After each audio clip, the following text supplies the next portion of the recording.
This video will add the next part of the Tai Chi 24 form, which will include the kicks of the form. As usual, we will review the previous sections quickly.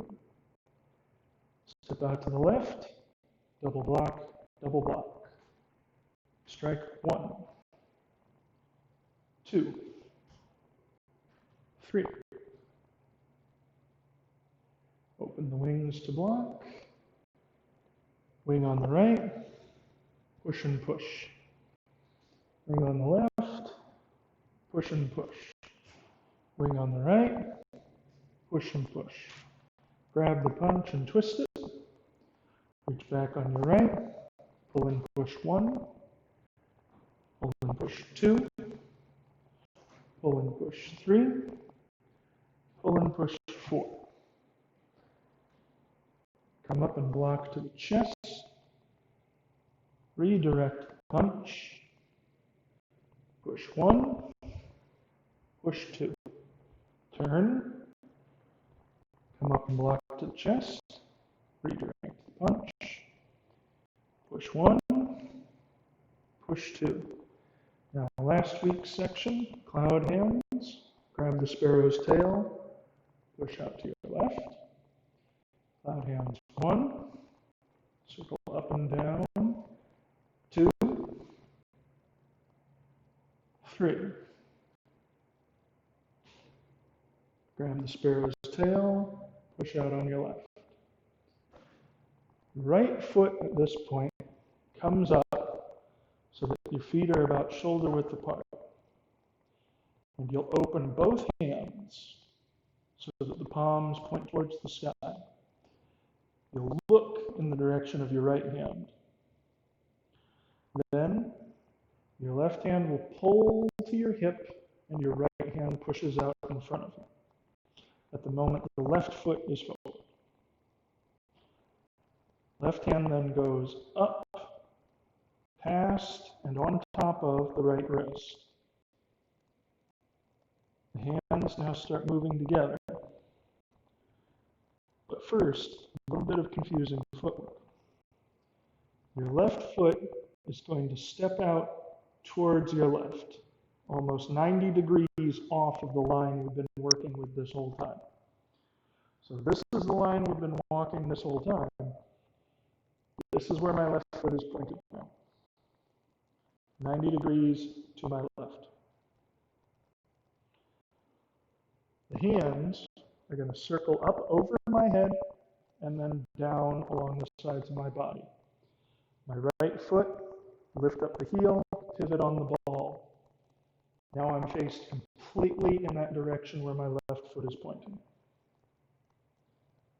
As we continue, the hands can come down by my hips and then cross in front of me again. As I cross my hands in front of me, imagine that I'm scooping up my right knee, because now my right knee is going to follow with me. This is the preparation for the kick. On the first kick, I'm going to show a full height kick. Scoop up the right knee. Exhale as I lift my knee so I can maintain balance better. Less air in the way, less space, less weight. My hands come up again. They block outwards and I kick with my heel.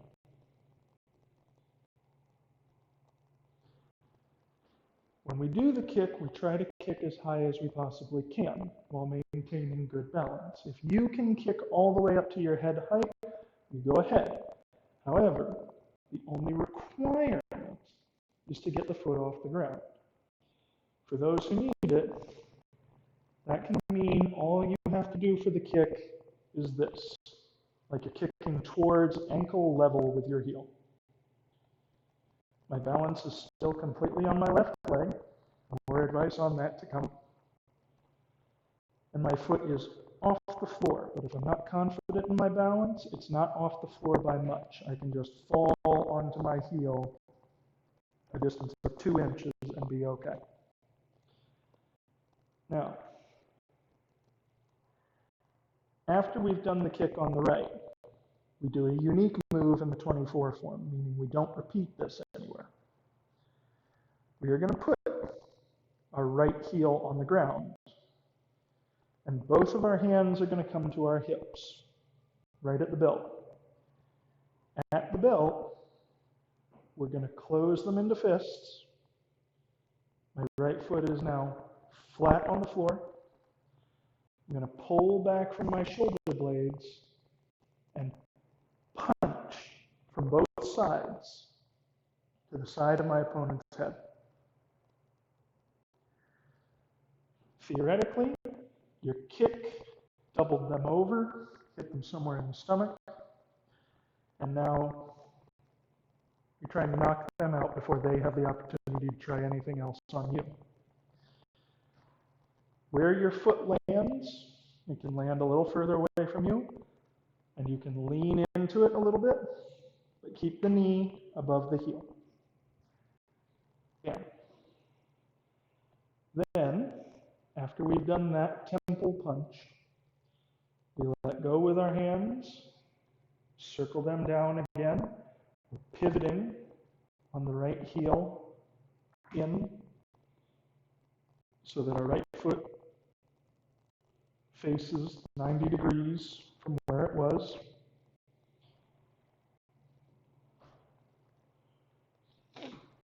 And now I'm going to scoop up my left knee, and I'm going to repeat the kick on the other side. But this is just the kick at this point. And that's all we're going to add for today. Now I'm going to provide the side view of that. Again, with review of what we already know. Left foot out, double block, double block. Strike 1, 2, 3. Spread wings to block. Wing on the right, push and push. Wing on the left, push and push. Wing on the right, push and push. Grab the punch, twist. Reach back, push and pull 1, push and pull 2, push and pull 3, push and pull 4. Block up to the chest, redirect the punch. Fold, push 1, push 2. Other side, block up to the chest, redirect the punch, push 1, push 2. Now cloud hands, grab the sparrow's tail, push to the left, cloud hands 1, 2, 3, grab the sparrow's tail and push to the left. Now the new content. Right foot comes up to shoulder distance, both palms open to the sky, left hand pulls to the hip, right hand pushes in front. Left hand slides over the right wrist and up to your right side. Left foot steps out to your left, 90 degrees, circle down. Right foot has pivoted to match, so we keep that consistent 0, 45 angle. As my hands come down, I scoop up my right knee, lift up, and just the simple kick here, but lead with the heel. Place that kicking foot down, fully flat on the floor, hands to your belt, like fists. Pull with the shoulder blades out, both sides. You're going to look at your two fists. You're going to be looking at your knuckles, and it's going to be the same width as your head. Now, release that. Let the hands circle down and the right foot pivot in. Now I'm scooping up my left knee, balance on the right leg, and simple kick on that side. And that's the content for today. Now, advice about balance. Humans tend to think that balance is best made by straightening everything out as much as possible. No. By bending the major joints, the hip and the knee, we provide ourselves with better balance. Your first instinct is probably going to be to bend your knee. We're used to bending at the knee.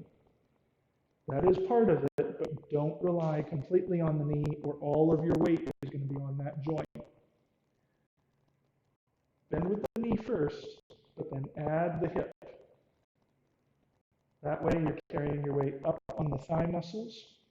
You'll have much better balance, and you won't be damaging the knee by putting all of your weight on it.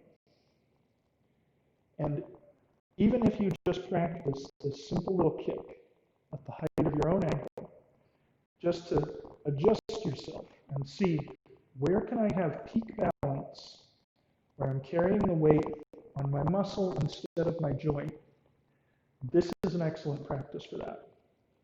Because all you have to be is 1 inch off of the floor and then balance yourself.